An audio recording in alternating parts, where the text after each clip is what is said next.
It's typically easier for SSA to award SSDI on a closed period rather than for someone who is applying to stay on the rolls for years to come. A closed period of disability is a period in which there is a definite start date and a definite end date of your disability in the past. In other words, a closed period is when you are not able to receive ongoing SSDI, but you can receive SSDI for a certain time period in the past when you were disabled. The basic idea is this: you were disabled under SSA rules and its definition of disability. Then your medical condition improved to the point where you could actually go back to work. Although you won't be eligible to receive ongoing benefits because you're no longer disabled, SSA says, well, you were disabled long enough to where we can cut you a check for the time period when you were disabled. Sweet. All right, so this is what's going to take for you to be considered for a closed period allowance. You had a disabling impairment severe enough to keep you from working for at least 12 continuous months. Your disability ceased or it improved before you filed your SSDI claim. And your disability improved 14 months before the date you filed your initial application.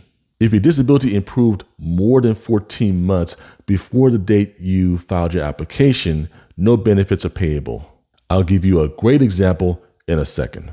But first, here's a couple of things I just want to put out there for you.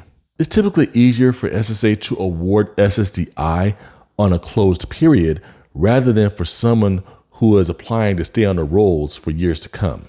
From where SSA sits, a closed period is less of a financial risk than for someone who has no end to their disability for years to come. Here's the second thing. Sometimes closed periods can actually pop up even when you have a pending application for SSDI at the DDS.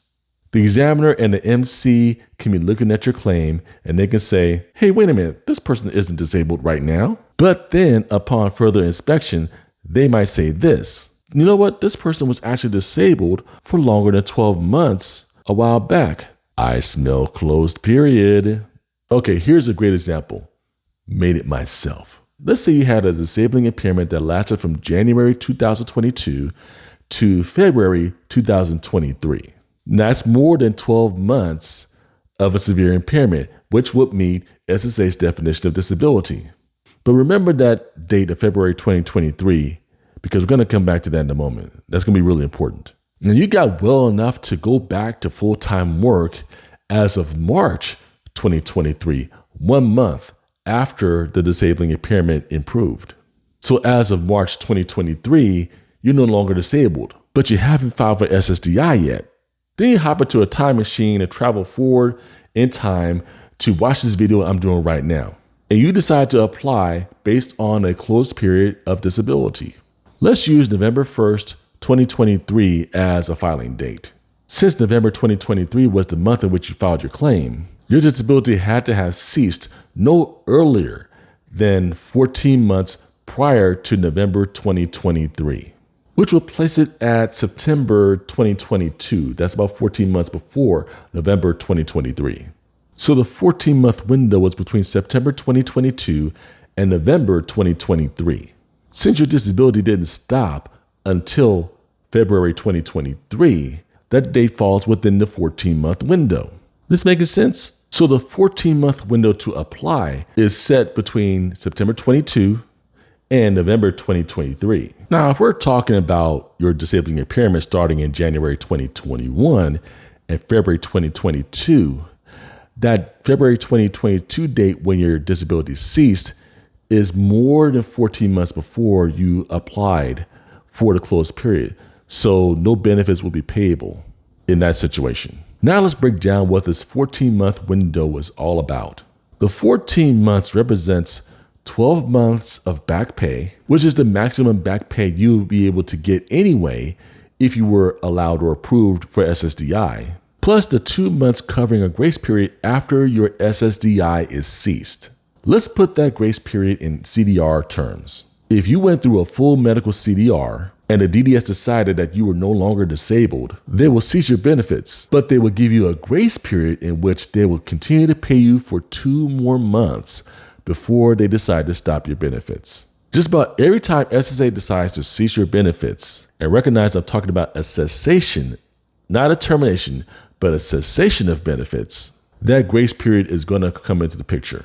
Closed period cases kind of work like short-term disability. Only difference is you get it after the fact, after you file your application and after your condition improves.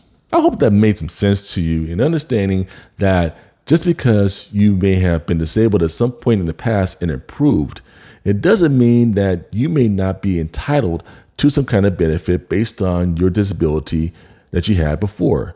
So it may be to your advantage to see if you may be eligible for a closed period of disability, just doing the math or allowing the Social Security office to do the math for you to find out if you are entitled to a closed period of disability.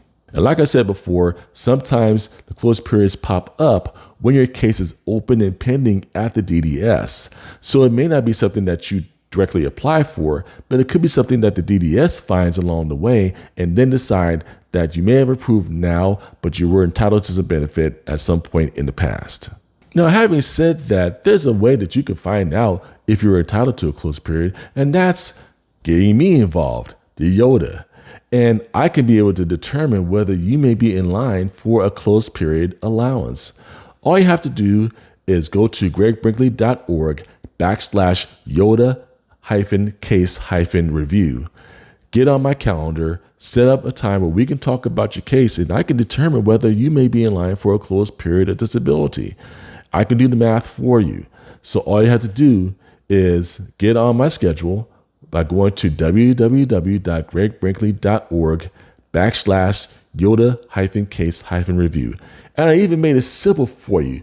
I put a link in the description to take you right there so you don't have to worry about typing in any kind of strings or websites. You don't have to do all of that.